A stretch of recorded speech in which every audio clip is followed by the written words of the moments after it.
Sister Care. Sister Care is one of our community resources dealing with domestic violence by women. Ladies and gentlemen, we have Tamika Sims. Good afternoon.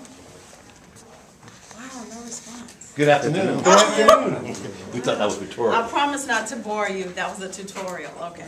I promise not to bore you, but as Mr. Washington said, I am the coordinator of the Volunteer Services and Community Outreach Program at Sister Care, and so the bulk of my work involves me going out to the community, to the local community that we provide services in, and talking with them about domestic violence and our agency's programs and services and the ways that we work with victims of domestic violence and their children. And so I am glad to be here with you all today.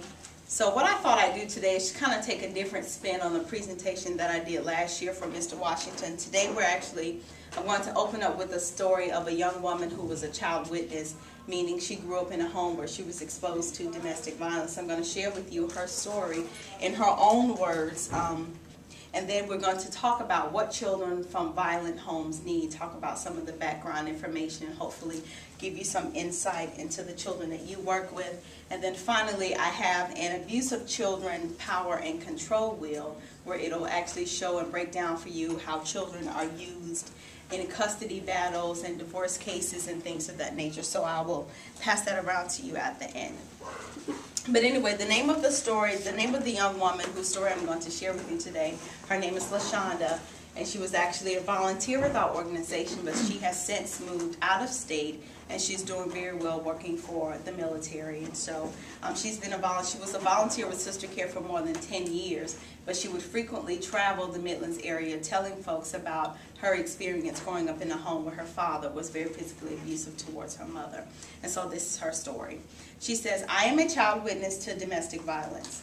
My father physically and verbally abused my mother nearly 20 years.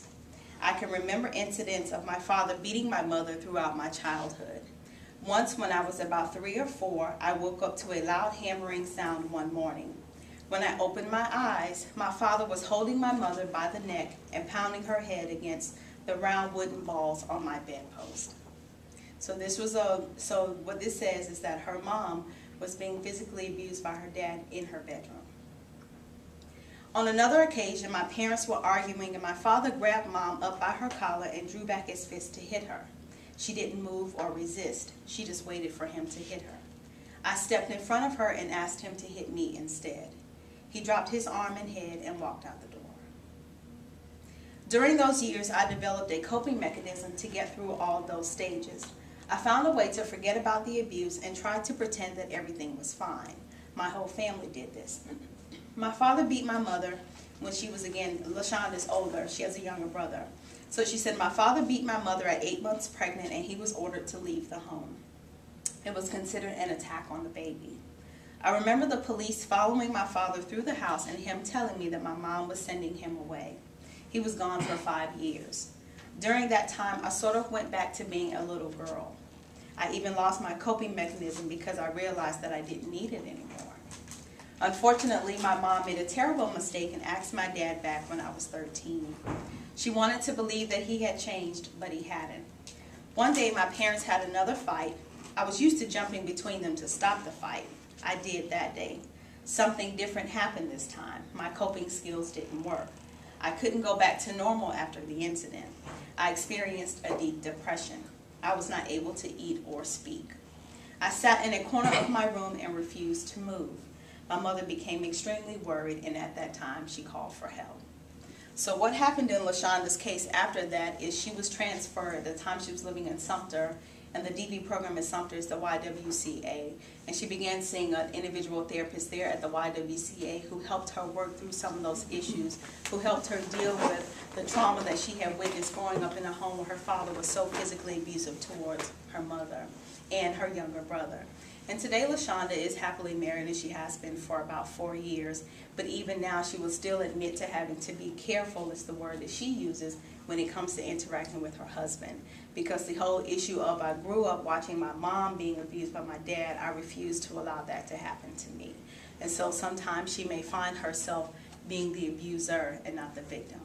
So what we'll find that even in cases, not just hers, but cases like hers, where children who grew up in these violent homes, where violence was the normal in the house, it's very difficult for them to cope when they're in their adult relationships.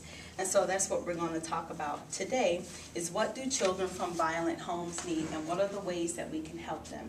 And I did bring 2 separate handouts, so I will refer to both of those, and please stop me and ask any questions that you may have. And I'm very interactive, very informal, so you can stop me at any time.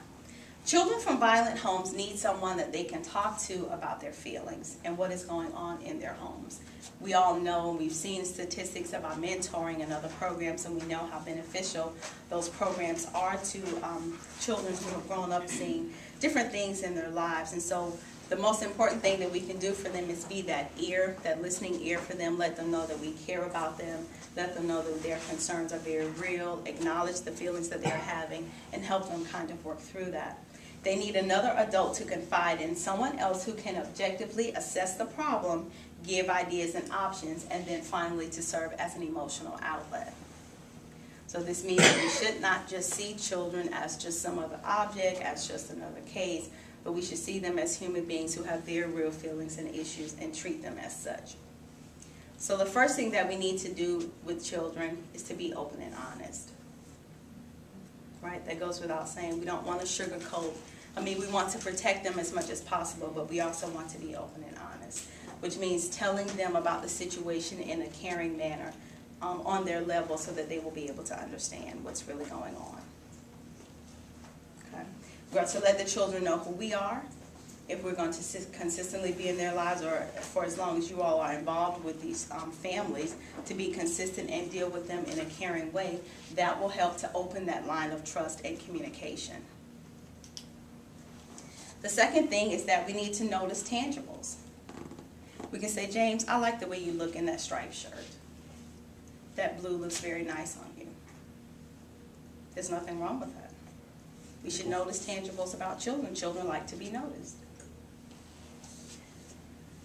Talk about their interest. I have a teenage son, so we can all imagine what his interests are. Video games, anything electronic, his iPod or whatever it is that I have for him that he'll play, his Wii, whatever. You know, all of those things are important to him. So from time to time, Mom has to sit down and say, oh, well, let me see how you're playing this level on Guitar Hero. Do you understand what I'm saying? So it's these levels of interest that we have to take in the lives of these children. We have to do that. We have to talk about their interests. We have to learn what their interests are. And then we have to become actively involved in their lives.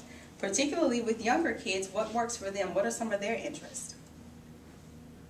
Yo Gabba Gabba. Yo Gabba Gabba's come to the township in November. I'm going to take my niece.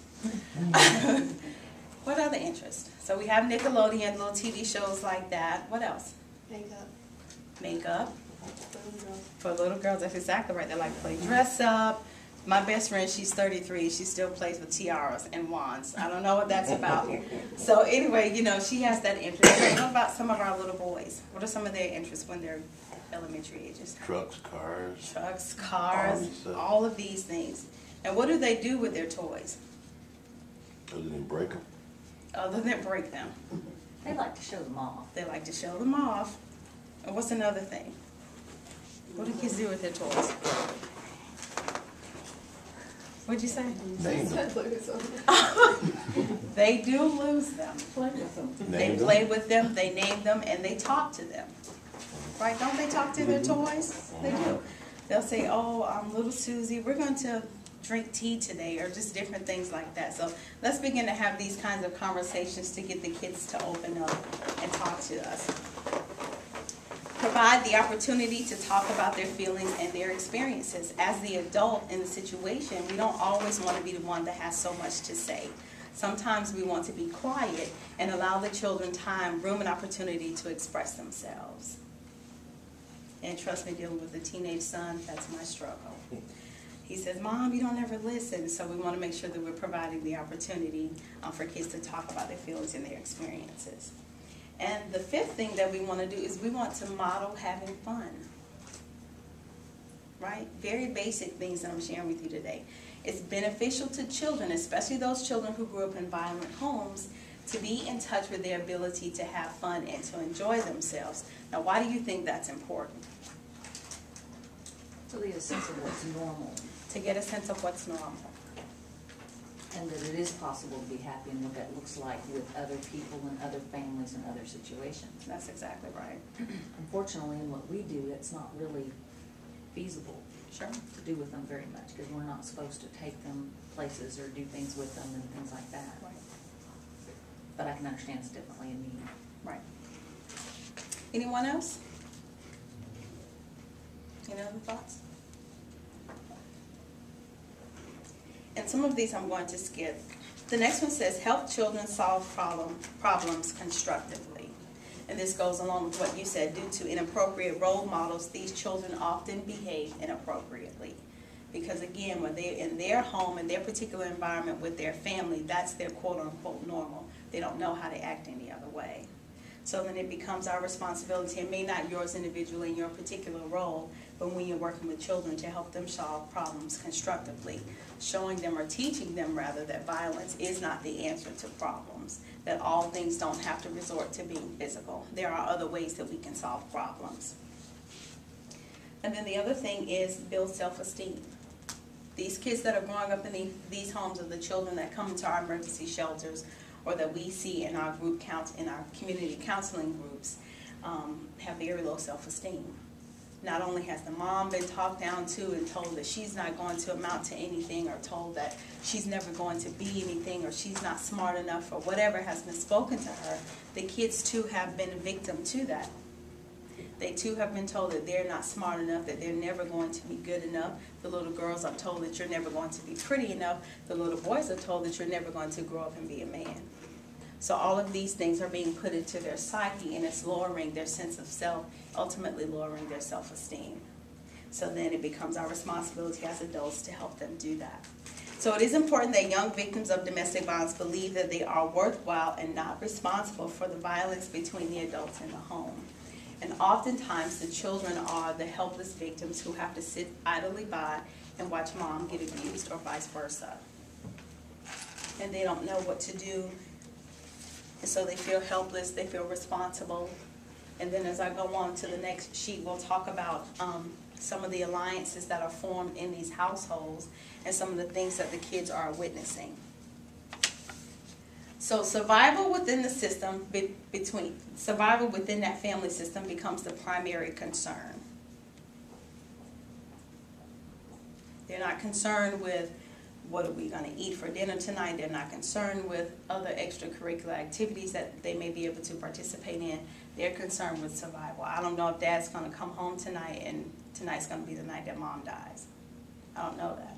I don't know if I'm going to have to get up in the middle of the night in my pajamas and run to the neighbor's house, because this time the attack is more violent than the last. I don't know that. So then their primary concern is always, always, always survival. You know, what's going to be my escape route if something happens? Do we have code words? All of those things. Survival is their primary concern. Fear plays a dominant role in the family system. They are afraid. Because who am I going to meet when he walks through the door? Is tonight dad going to be the alcoholic? Is tonight dad going to be coming down off of a drug binge? Is he going to be angry because he lost his job today? I don't know. We don't know who we're going to meet when he walks through the door.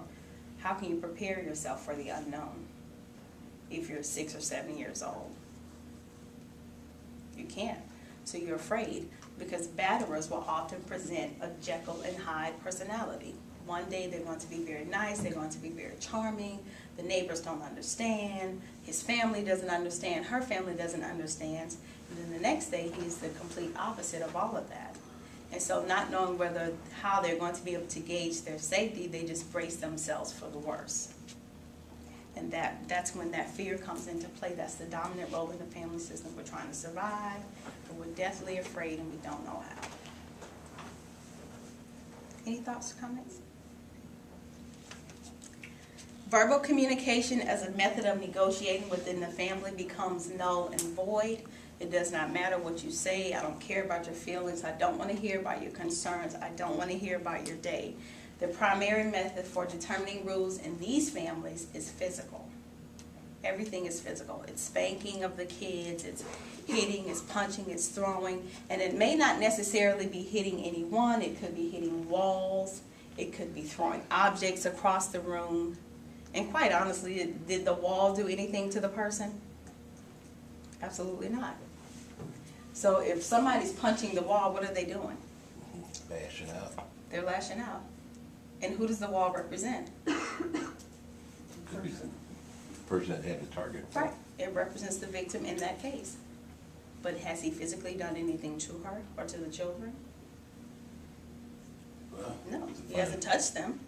There are no bruises, there are no marks on the kids. Still physical abuse nonetheless.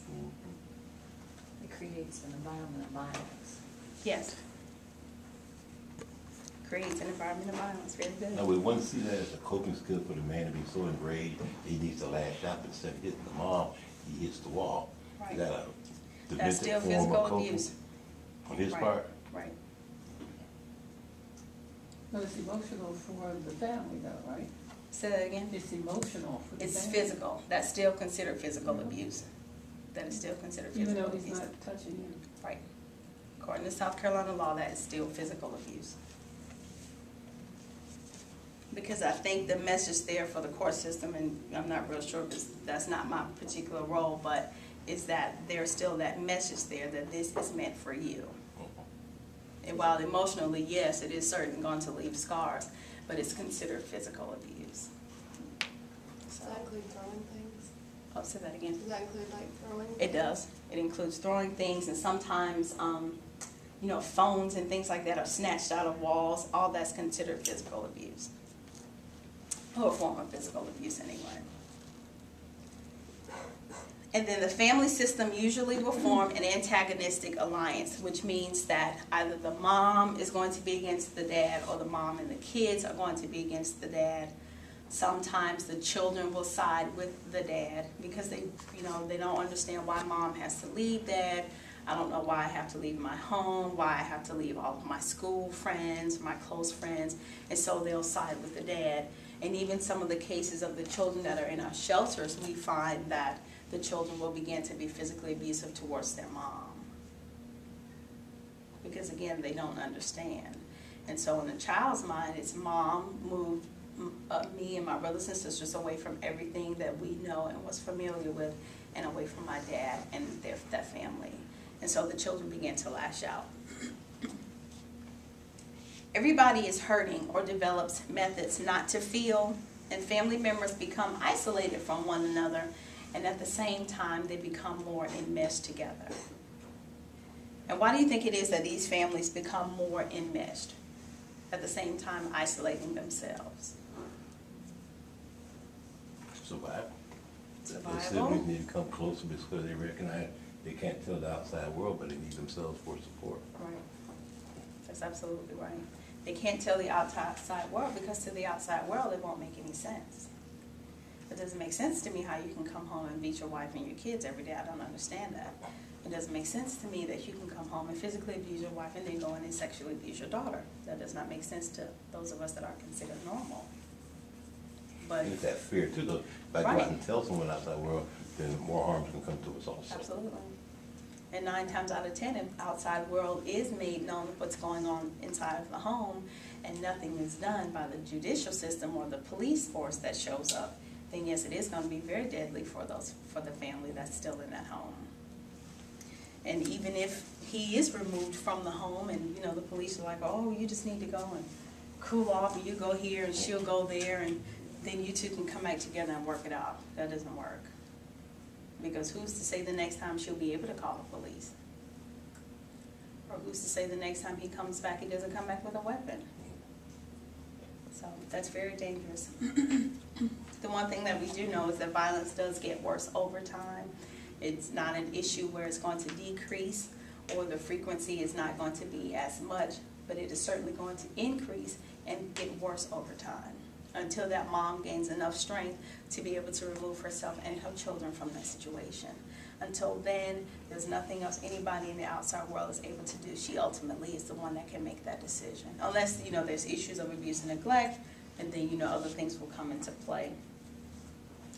In families where abuse is occurring and the woman is a victim, parenting often becomes the coping mechanism. Okay, so often. Say that again. Okay, in families where the woman is the victim, okay, and not a man, then parenting becomes coping. Okay, so often parenting becomes a secondary issue for women when they are involved in abusive relationships, becoming important to them 3 to 6 months after they have left an abusive situation. Could you explain that? Sure. I can explain that using my own experience with my ex-boyfriend. I have been out of that relationship for a few years, and one of the things that I realize now is that I was not a very good parent to my son after I left him. And I realized that I was not a very good parent for that entire first year after I left him, because I was too caught up in my own issues. I did not know how to be a parent to my son and still deal with the depression that I was faced with, still deal with the stalking that was going on, still deal with the judicial system. Taking care of my son became a secondary issue to me. And I know that for some people leaving relationships, they think that children should be the primary concern for the mom, and it is. My concern was his safety. First and foremost at that time, parenting for me was not my primary issue. That was not my primary focus. And for about that entire year, I didn't even keep him with me because I was too afraid of what was going to happen. Because not only was there physical abuse, but there was also a murder-suicide attempt on my life. So it was important for me not to have my son with me because I couldn't live, if I did live, for something to happen to him. Does that make sense? So parenting wasn't my first concern. And I know that that sounds really awful, but I just could not focus on doing all of that and then taking care of myself.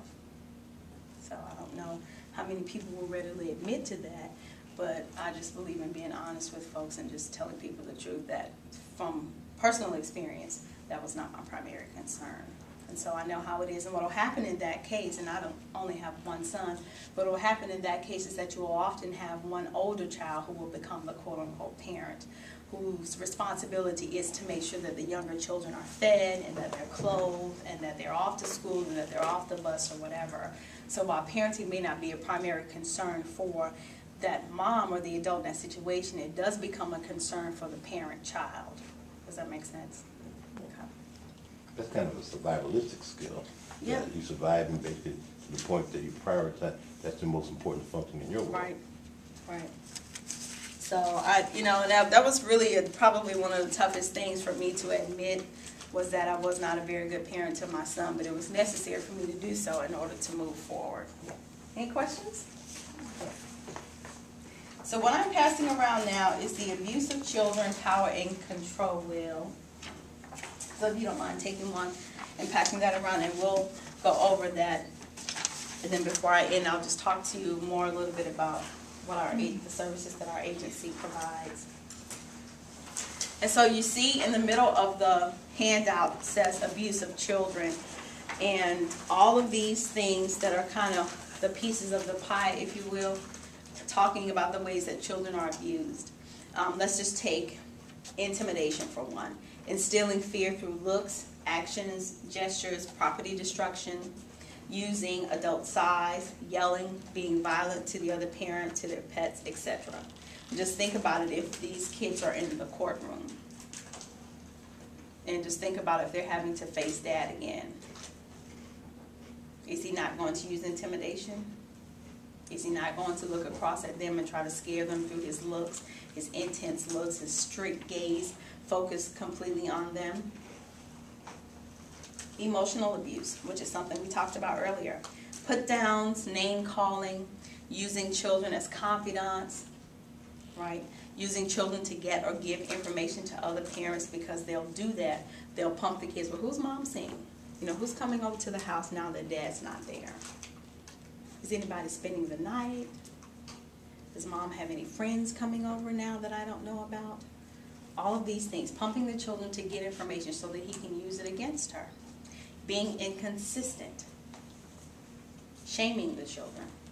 And then I like economic abuse, withholding basic needs, using money to control behavior, squandering family money, withholding child support, or using children as an economic bargaining chip in a divorce case. Because they'll say, I love you so much. I really wish you could be back with me in the house. I really wish I could be back home with mom and we can work out our issues. But at the same time, he's 6-7 months behind on child support. He's not doing anything else to show what a good parent is. And to me, love is an action word. It's not just enough for you to tell the child that you love them, but you have to do what's necessary to make sure that their basic needs are taken care of. And if you're withholding child support, if you're splurging all of the money out of the family's bank account, how are you doing that? You're not. But you get before a judge and you love your kids. Because I have clients that I know, or women that have come to our office, and you know, they're all afraid and scared and want the children. But what we know from education is that batterers are not parents. They're not good parents. They don't even want the kids. They use them as pawns in their chess game. You know, if I move the child this way, if I try to use this particular tool of manipulation, so on and so forth. And then the rest of the things on the handout you can read yourself or refer back to when you need to.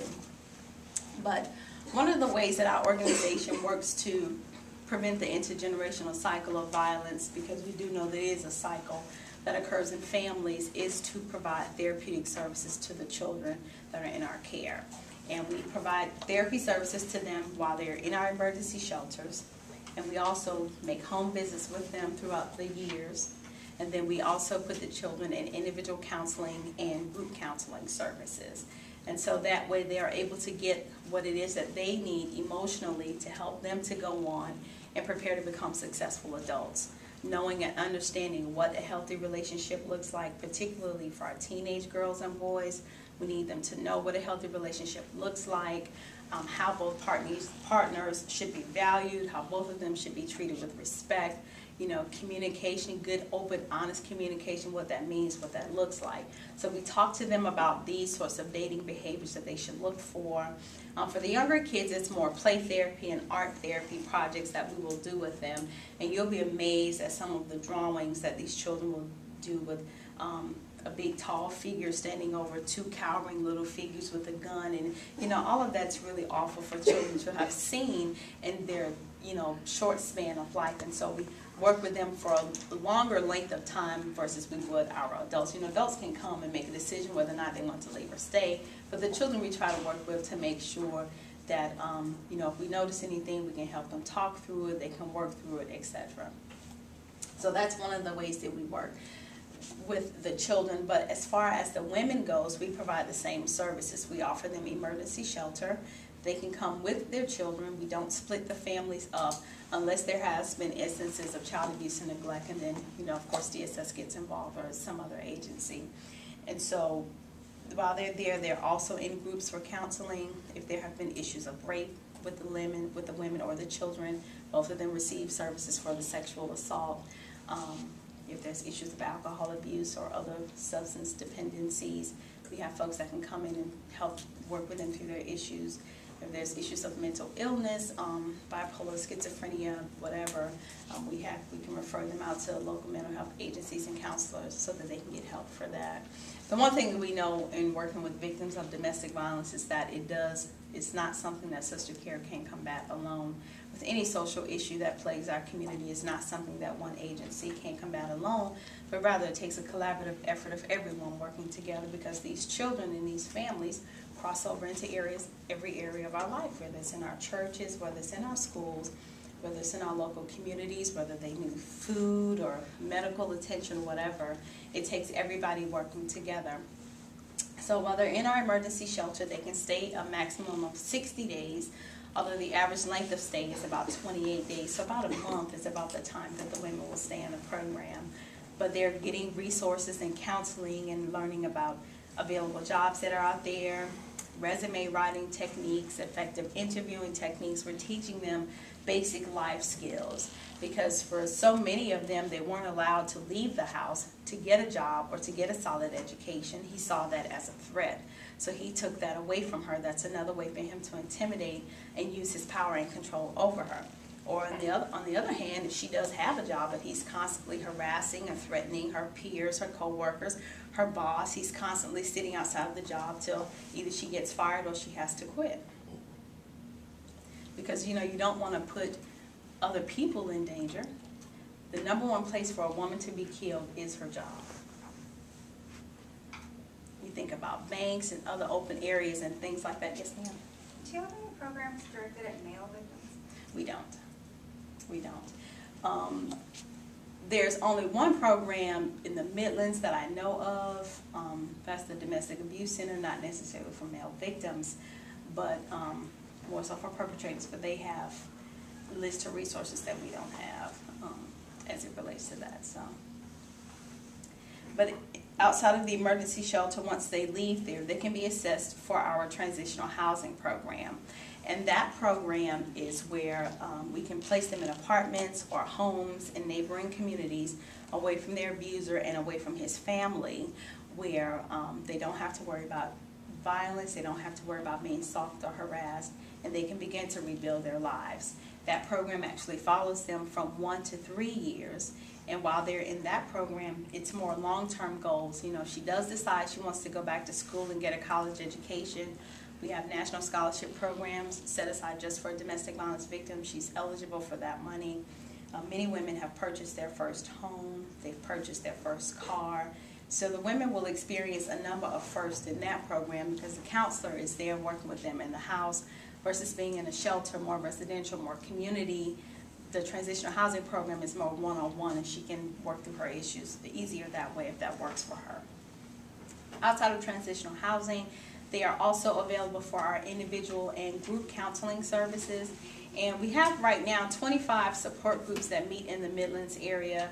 And so we're talking about Richland, Lexington, Fairfield, Newberry, and Kershaw counties, where the women can receive the services from an environment much like this room. No more than 10 to 12 women who have either been out of their relationships for a length of time or who are just getting out of their relationships, or women who are in fact still with their abusers.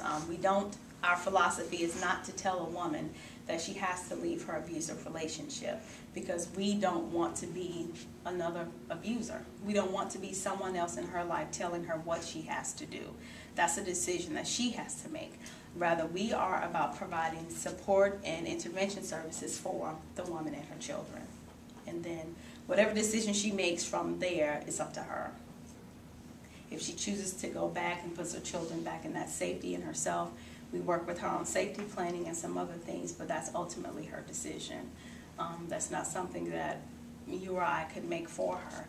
And even speaking for myself, if my mom and my sisters would have come to me and said that, you know, you really need to leave him, he's not good for you, quite honestly, I would not have left him. I would not have left him. So, again, it has to be So you're saying you had to make the decision yourself? You have to make that decision yourself. And in my case, he made it for me with the physical abuse, but you have to certainly make the decision yourself.